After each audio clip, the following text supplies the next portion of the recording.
Eleanor është vetëm një nga shumë të huajt që kanë zgjedhur vendin ton për të filluar një jetë të re, të sigurt dhe të qëndrueshme. 39 vjeçaria nga Filipinet ka vetëm 2 muaj që jeton në Shqipëri për të punuar dhe për të jetuar. What's your name?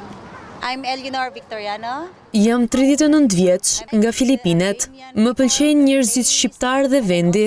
Më pëlqen sepse ndihem e sigurt për të punuar me shqiptarët. Janë shumë miqësor.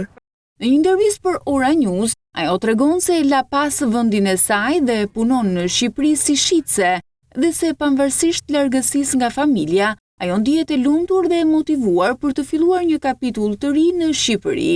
Për të, Shqipëria ofron mundësi të mira për punë dhe procesi për të ardhur këtu thotë se ishte i thjeshtë.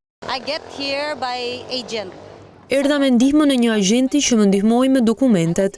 Kam punuar në Hong Kong më parë, pastaj erdha këtu. Do të qëndroj një vit. Shqipëria po punëson shumë të huaj, sidomos nga Filipinet. Është më e lehtë për ne të vim këtu.